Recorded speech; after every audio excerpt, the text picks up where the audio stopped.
After a dramatic trial, a British football coach has been convicted of multiple charges of raping and abusing young players.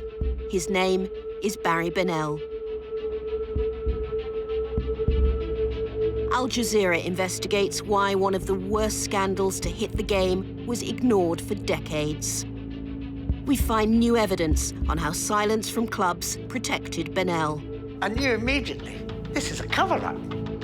And I said, you're a lying bastard. Previously unseen police video shows how Bennell groomed potential victims. Where would he tickle you? We reveal new evidence about 4 of Bennell's players who've died, including Gary Speed, who killed himself in 2011. And the tape, exclusive to Al Jazeera, of Bennell talking about his deadly abuse. For me, came to admit what you've done to them, because their life's never the same.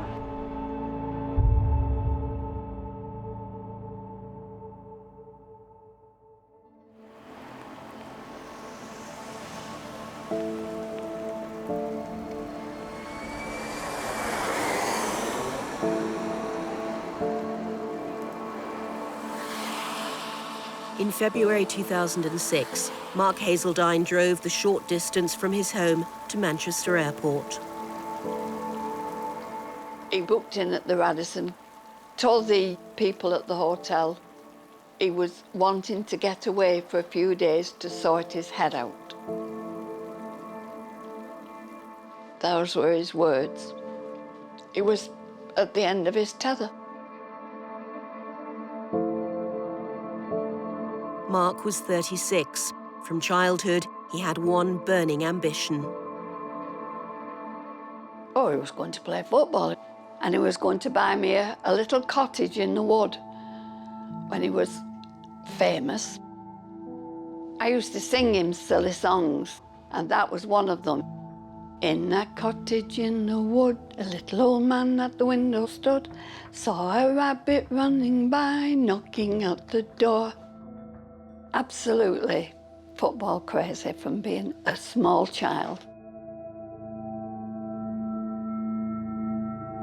Age 12, the dream was on track, playing for Barry Bennell. Parents and boys revered Bennell as a star maker because he ran feeder teams for the world-famous Manchester City. Bennell invited Mark on a footballing trip to Spain. A couple of days before they were due to go, I just found out there was only Mark going. And Mark was so keen to go, he'd have flown to the moon if he thought he could have played football on it. He went on holiday and came back a totally different bloke.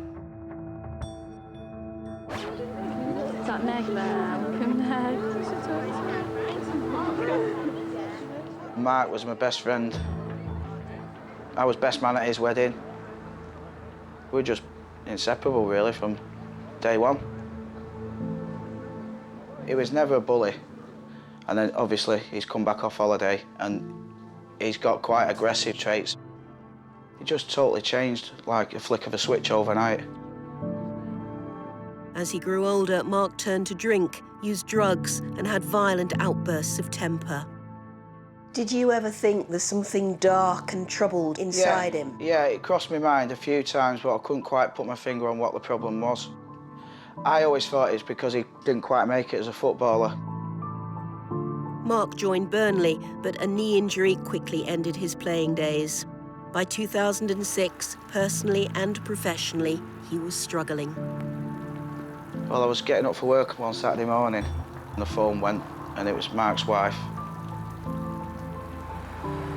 Staff went into the room to check the bar.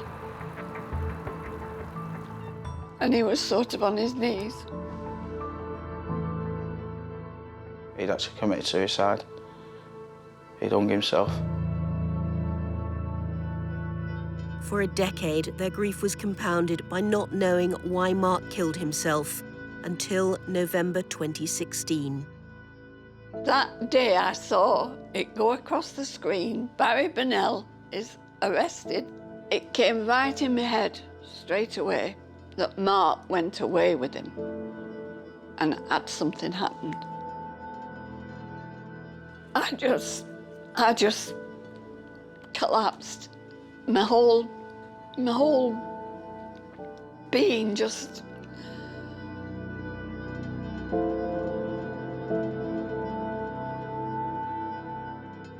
So what do you believe now? I believe Mark was probably repeatedly abused, and so many years later, he's not been able to deal with it and done what he's done.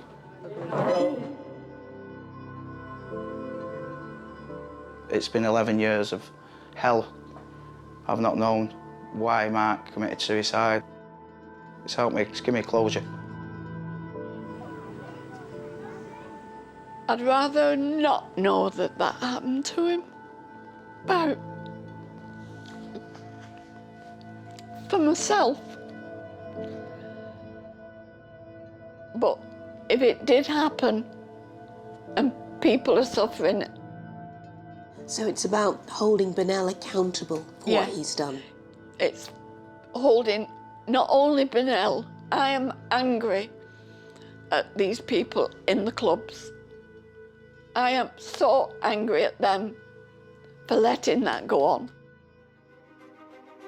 Well, the scandal of abuse in football has exploded. Sexual abuse in football. The scandal has snowballed. The latest development that shocked the sport. The face of a self-confessed monster. Former Crewe player Andy Woodward was the first to speak out. Andy Woodward has unblocked a dam. It's the biggest secret in football. Several former players have come forward. Former England player Paul Stewart. Manchester City and England striker David White. Well, Chelsea is the latest football club to open an investigation. Is the FA willing to look this issue in the eye? 20 years ago, documentary maker Deborah Davies uncovered horrifying stories of abuse in football. There were so many warnings. As far as I can tell, none of them were followed through. 20 years ago, I was a reporter on a film about Barry Bennell, a story no one else covered. At that time, Bennell was in jail in Florida. In 1994, he took young amateur teams from Britain on tour to America and raped a 13-year-old player. We obtained the court file, including the boy's statement. He turned me over and pulled my pants down and put his penis in my backside. And it hurt me like. It happened two or three times. Bennell's individual case suggested something much bigger, a fundamental failure across football to protect young players. That's exactly what's now been exposed. So this is a road I've travelled before, but maybe much too early. Most victims weren't ready to speak then. Research now shows men abused as children usually don't reveal it until their 40s. Bennell's hunting ground was the Peak District, east of Manchester. His power sprang from his personal charisma and dazzling football skills. As a young person who was obsessed with football, you'd see he was bringing you along as a player. He was like a magician. But this Magnificent Seven in particular was a trick where it went right around the body without dropping the ball. I was mesmerised that somebody could do this. Had the flash card, the flash gear, a magnetic effect to the guy. Barry was always telling you how famous he was going to make you. You're going to have the big house, plenty of money. That's how he presented. Hello, my name's Barry Bennell. I am Manchester City's Northwest representative scout. This was an amazing opportunity at a professional club in Manchester City to try and reach that goal. So this was a really big day for you. This was like professional dreams now coming true. That was a very proud moment. Mum and Dad were there. And Bennell was on that picture, but my mother, who's there, has cut him off. In 1984, aged 14, Gary signed a commitment to Manchester City.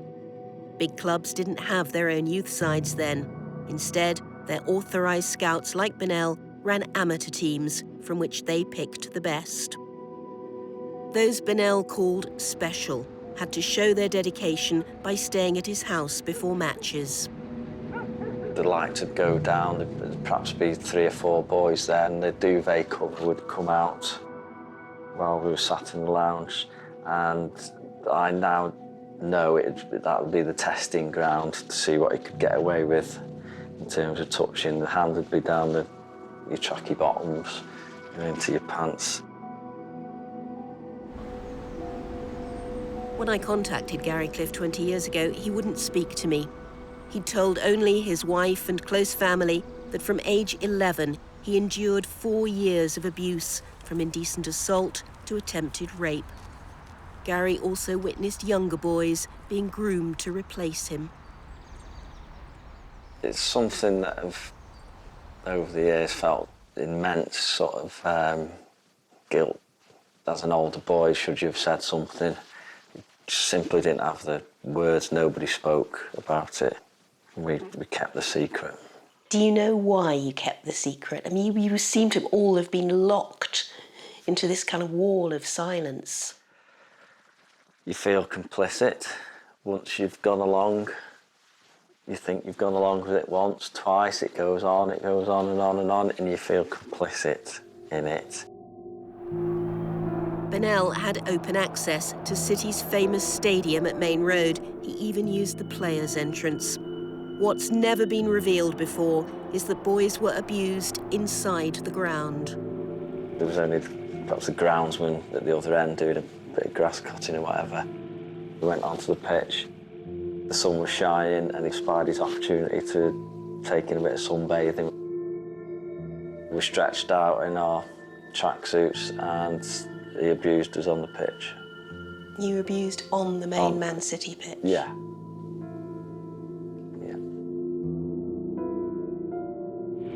In the original film, senior City figures admitted to me they'd heard rumours about Bennell but never investigated. Their answers showed why football as a whole seemed blind to sexual abuse.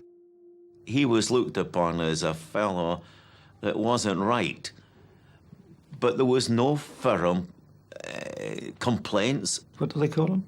Paedophiles, is it? Well, I've never come across it, you see, in sport, because he's a sportsman, and it's a masculine thing. Well, football allowed him to stay because he produced the goods. Cheshire Police questioned Manchester City staff after Bennell was arrested in America. Their answers are described as evasive and cagey. They admitted getting rid of Bennell for irregularities, but wouldn't elaborate, and police called them a prominent club who wouldn't want media attention. 20 years on, City's new owners said they wouldn't comment until after the end of the trial and their own internal inquiry on Bennell's links to the club. But the lawyer for many victims is concerned that won't address the abuse players suffered. It just shows that City do not get it. They are still thinking about themselves, about their liability, about their financial interest.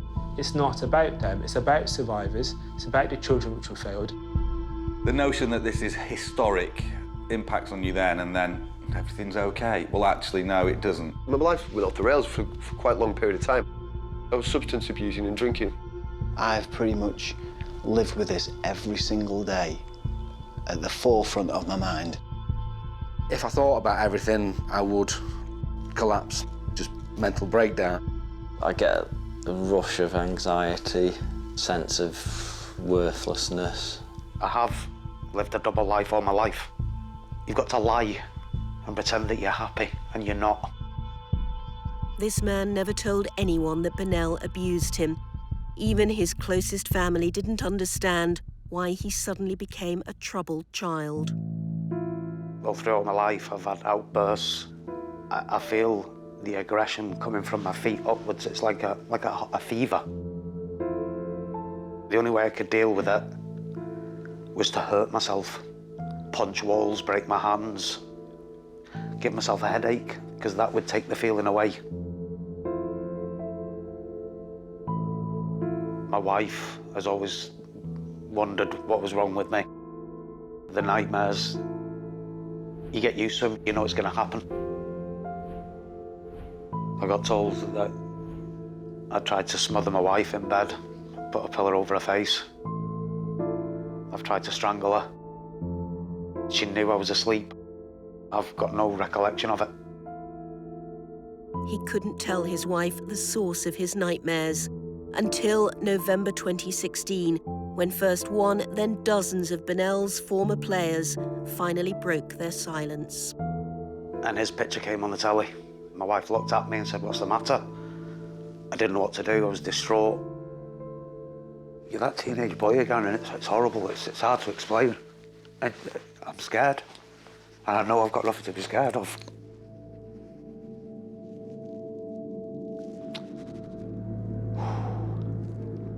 Unsure about whether to go to the police, he called a boyhood friend, the only person who'd been able to voice what everyone else locked away as a dark secret.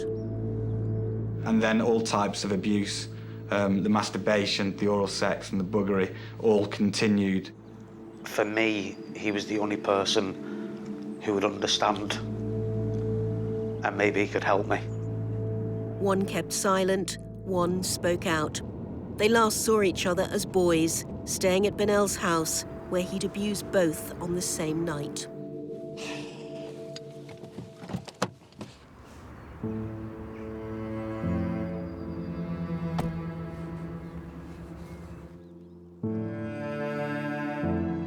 Hi, buddy. All right.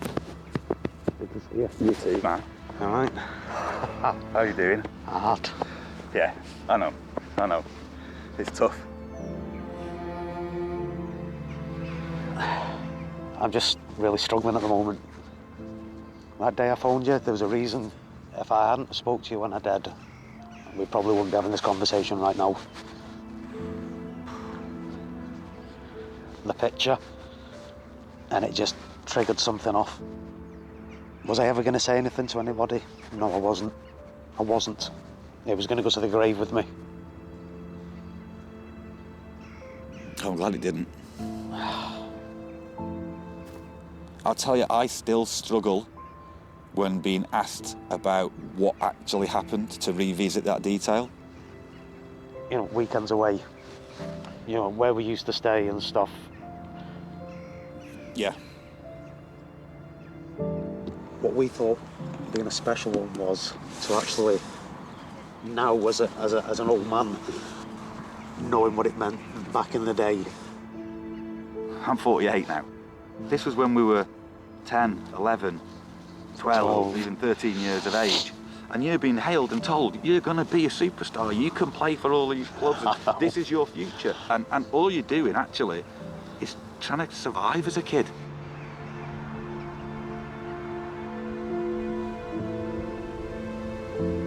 This was the same pitch where Ian was first filmed with Frank, his father.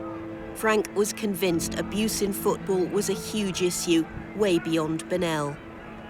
So after the programme 20 years ago, it looks like your dad went into overdrive and just wrote to everyone he could think of. Yeah, absolutely. I mean, here we've got letters to local MPs, to sporting organisations, to... When Frank died, Ian's mother was about to throw away his file, just as Bennell's latest arrest made headlines in November 2016. My mum rescued it the night before it was going to go into the recycling. You know, a 74-year-old woman was upside down in a wheelie bin rescuing this envelope of documents. Your dad wrote to the FA? Yes, absolutely. Did he actually get a reply? The Football Association said they couldn't know if coaches were a risk because they didn't have legal powers then to check criminal records. To be dismissed with such a short letter, it's just completely unacceptable. It's also disingenuous. Bennell didn't have a criminal record until he'd been abusing for at least 15 years. That's because no clubs reported their concerns, even though players say it seemed an open secret for many in football across northwest England. We were known as being Barry's bum boys. That's what people used to shout to us. I was placed with another coach who used to call me names. Benny's bum boy. You're all gay, Bennell's gay, you're all sleeping together. We'd also had friends who'd previously played for him of older age groups, and the stories were already out there before we came along, you know, 5 years previously.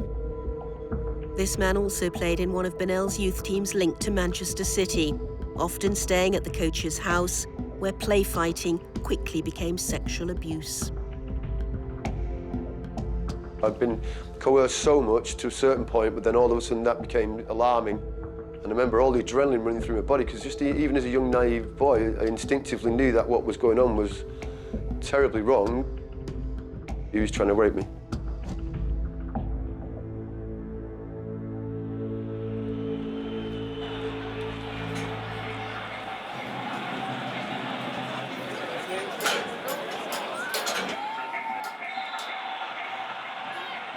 In 1985, Barry Bennell joined Crewe Alexandra after Manchester City got rid of him for unspecified reasons.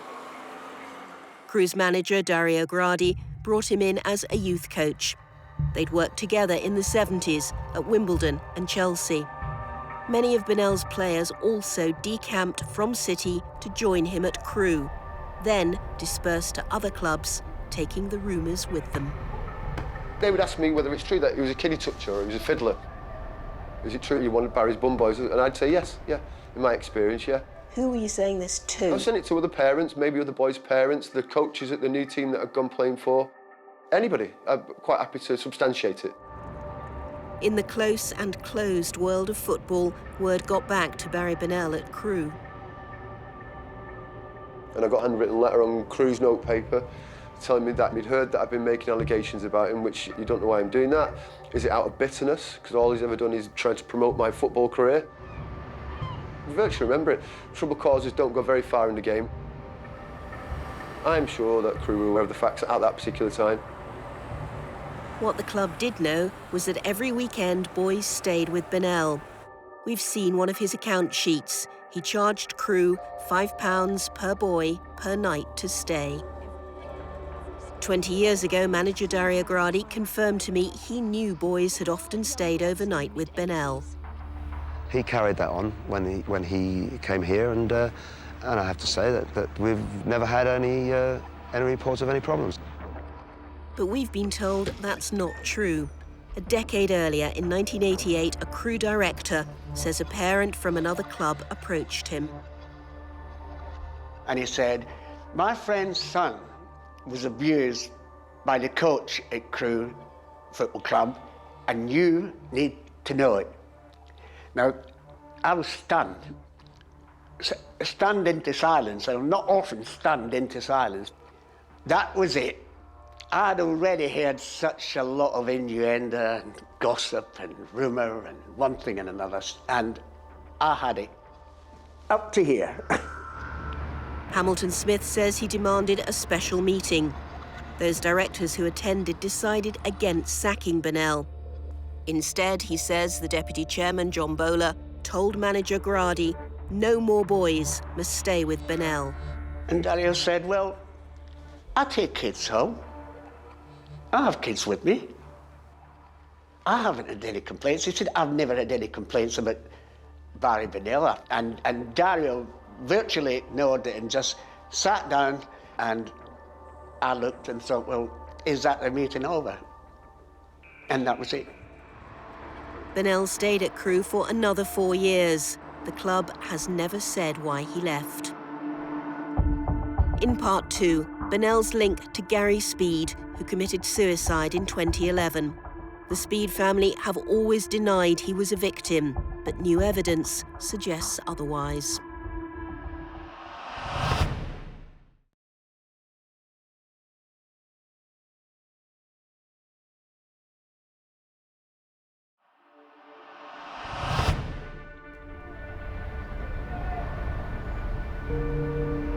All through his career as a football coach, Barry Bennell took young teams on tour to Spain and America. He assigned rooms, several boys in each, with Bennell himself sharing one of them. Bistro a hotel room, basically the square for a room. Yeah. The door would be right. Police interviews from 1994. Bennell was now coaching an amateur team and had taken them on a summer trip to America. Who would sleep in bed one? Yeah, super quiet. And who would sleep in this bed two? Barry would be in that bed. One boy came home and told his parents Bennell raped him on that tour. After at least 15 years of rumour but no action, Barry Bennell was arrested, still in Florida. The interview's going to be videotaped, and they're the two... With Bennell in an American jail, British police dug into his previous activities at Crewe Football Club. How would you sleep in the double bed? Would you sleep head? Head. Right, and where would Barry sleep? In the middle. Barry in the middle, he was to his side. This was after Crewe director Hamilton Smith says he warned the club, but they didn't stop players staying with Bennell. He was kind.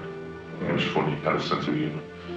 Because he'd mess around with me and that. Maybe that was an indication that he might go further, like he'd tickle me and that. Right. Maybe that was the start or something. Where would he tickle you? Oh. They both said they were not abused, but police were still concerned. And we both think that possibly there may be something there that you're either frightened to tell us about or don't want to tell us about. I'll tell you now, if something has happened, it will affect you for the rest of your life.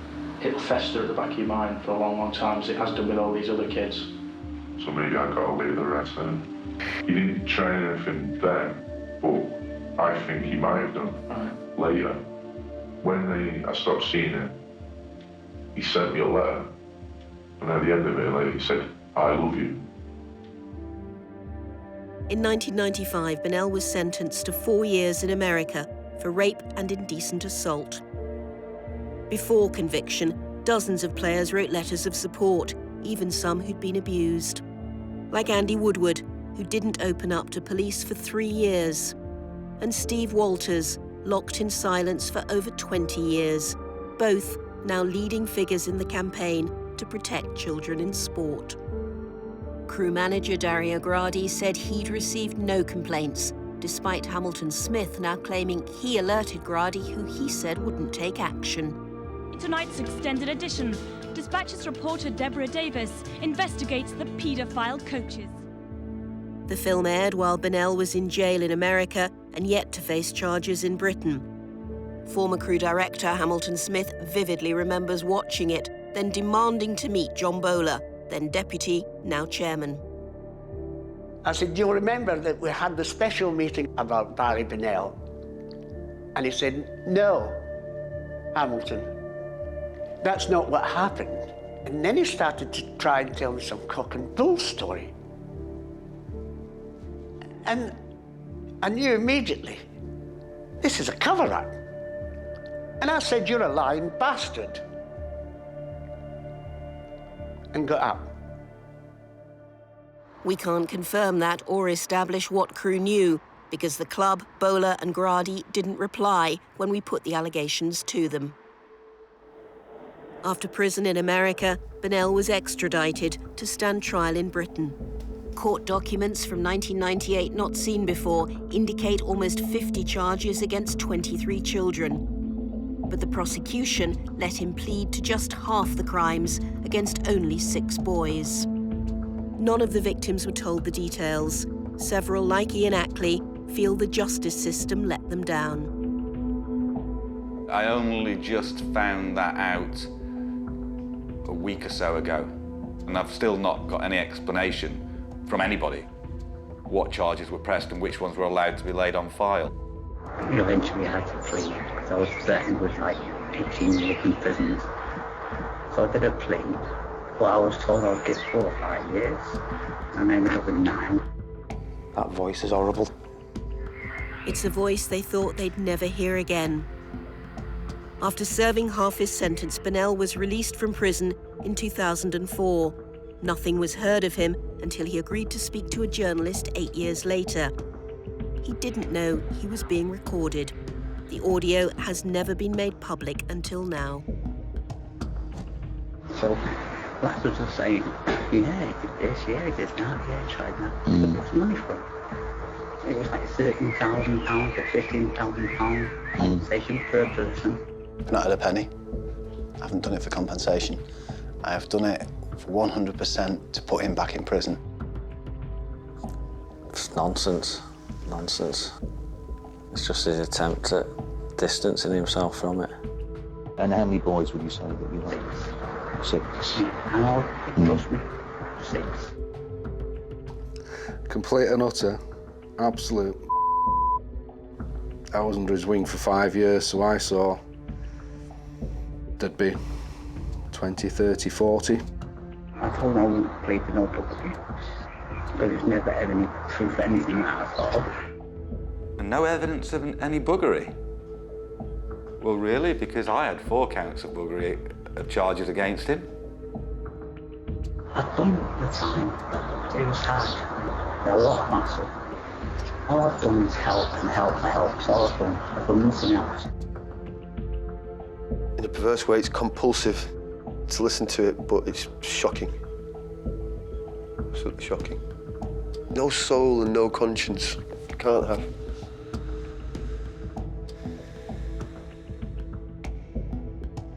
He wants to try living what I've been living through for the last 30-odd years. And then ask him again and see how he feels. That voice. I don't want to hear anymore. One of the main reasons Barry Bennell's victims stayed silent, sometimes for decades, was to protect their parents. I just feel really, really guilty for them because they've just basically handed me over to a paedophile. My father offered to take lifts over to these children. My father, I just couldn't have done it. I couldn't do it.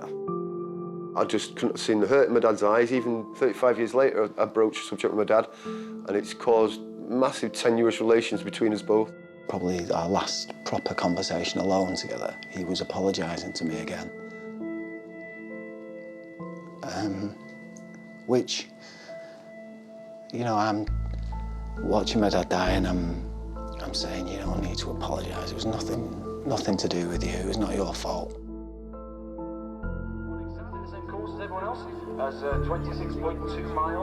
I can't change what happened to me, but I can hopefully change the future. I was trying to help others.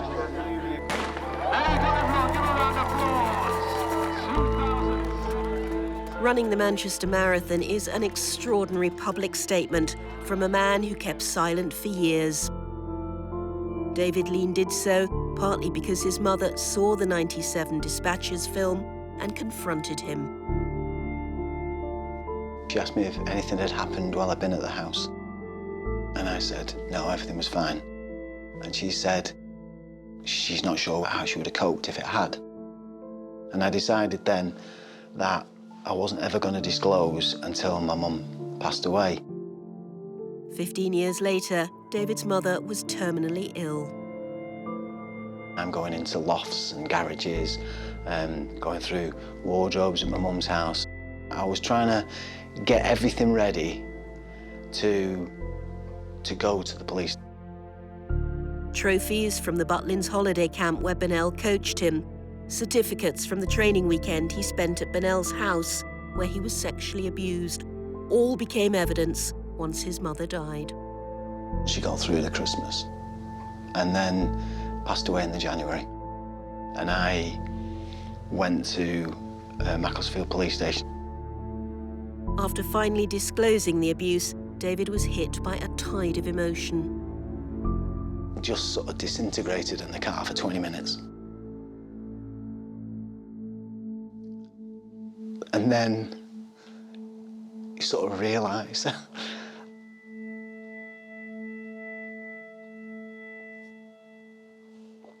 that you've told the police, which is like people you don't know, but you're going home to tell a loved one, which is completely different. And never in a million years did I expect to hear what I heard. And then, you know, everything sort of started to make sense. And I can't describe what it was like. Because then, you know, it's things like your home, that's your safe haven, it's your place of safety, feels invaded. It was turmoil, wasn't it? It was made worse when the prosecution service said they wouldn't charge Bennell because he'd already served time for abusing 6 boys during the same period. Another charge wasn't justified. David fought that decision and won. His father lived to see Bennell convicted for a 3rd time in 2015 and jailed for 2 years for abusing David. But he saw him go to prison before he passed. I wanted him to see the justice as much as I did.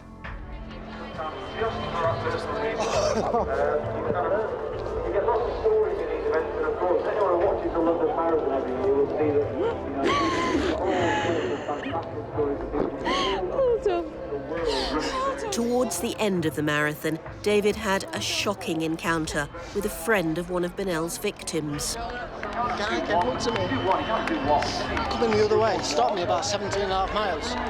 Told me his best mate had been killed by him. Oh my God. Tommy committed suicide last year. Bloody hell. We couldn't find the runner to verify their story, but the fact that abuse can lead to suicide is something we've heard time and again.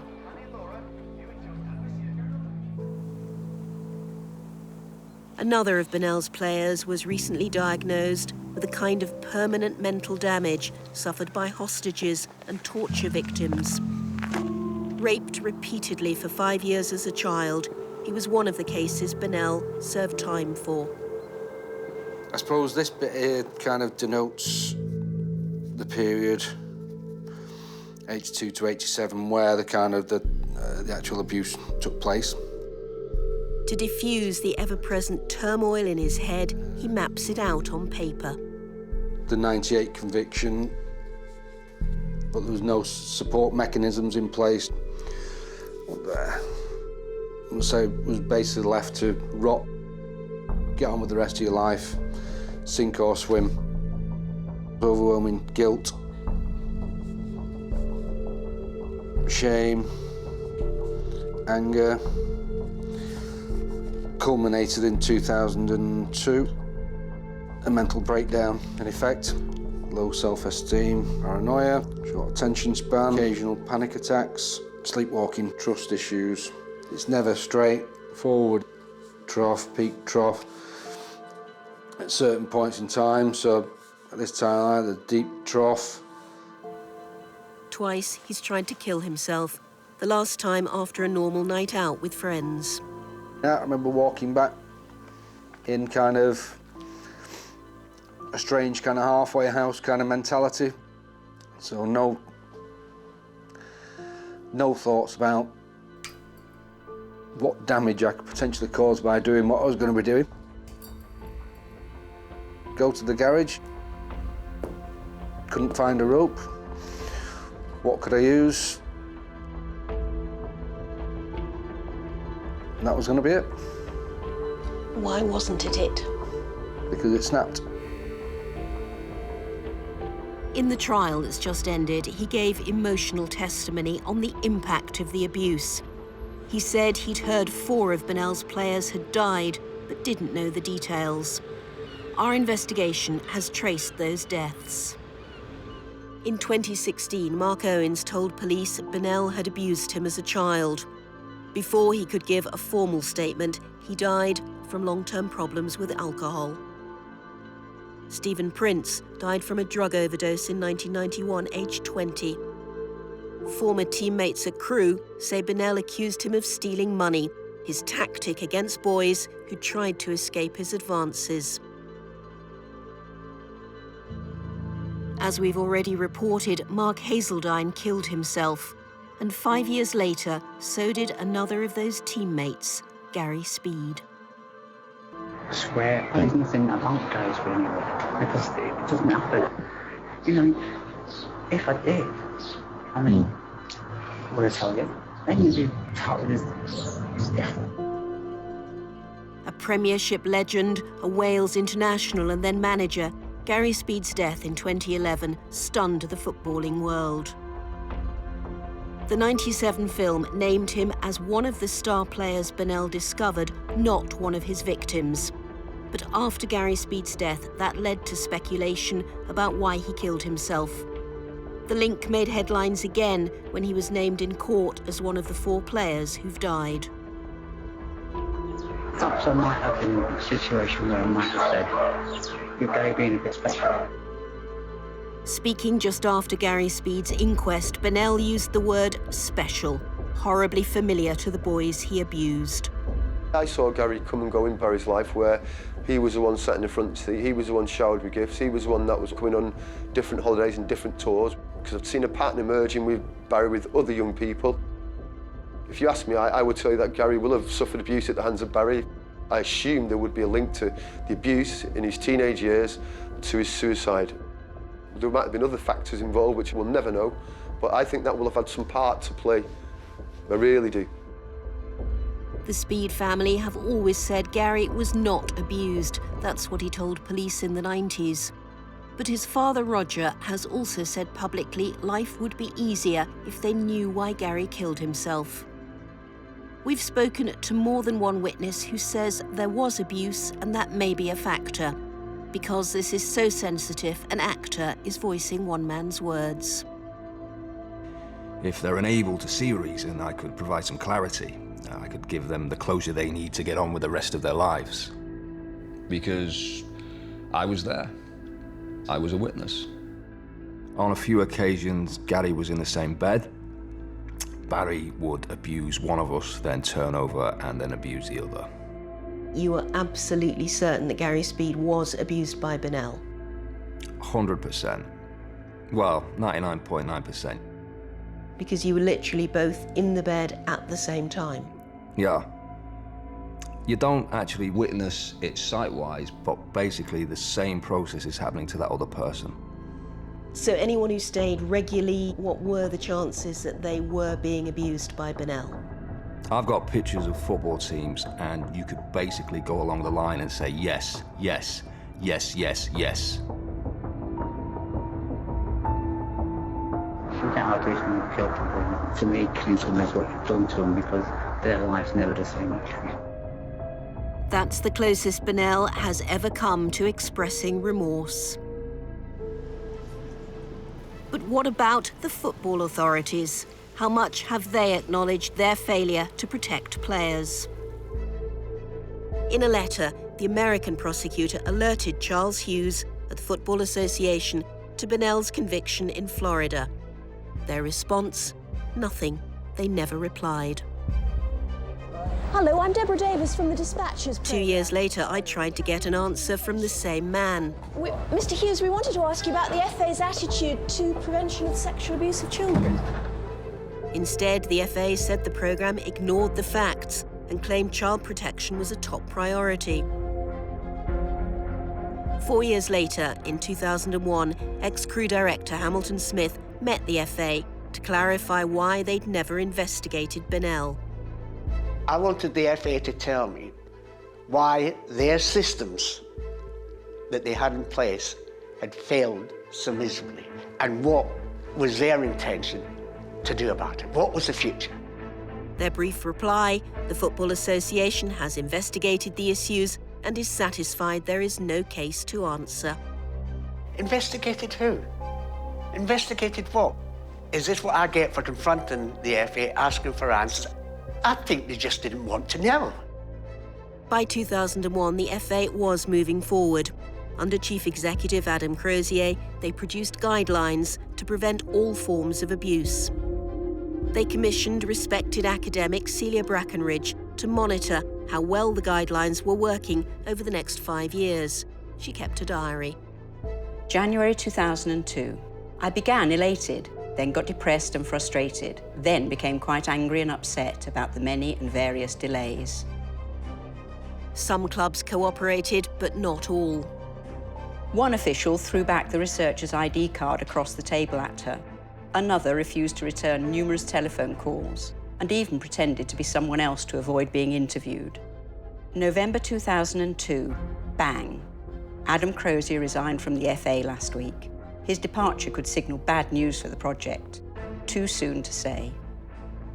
Her fears were justified. The FA scrapped the study, citing budget cuts. June 2003. The whole business has drained me and left me feeling even more cynical about their stated intentions to develop welfare initiatives. Now the FA has been forced to deal with its own past. Institutionally, all organisations in the old days used to protect themselves by keeping quiet and closing ranks. That's completely inappropriate and unacceptable today, which is why we've had an independent-led inquiry.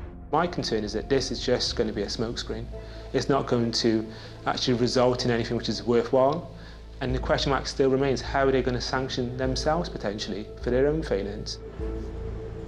The FA have said their inquiry won't report until at least Easter, and they won't comment before that.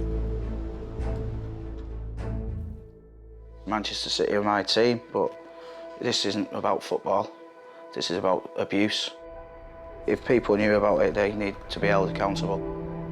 The cynic in me realises that he was producing a production line of talent which was enhancing Crewe Football Club financially, because these players have been passed on to good clubs for enormous amounts of money. I think it's disgusting. How can you possibly put the care and welfare of children to one side for bringing a possible star into the game? And that's just them purely about greed and money. There has got to be an awful lot more scrutiny. It isn't happening. And as long as it isn't happening, there'll always be paedophiles.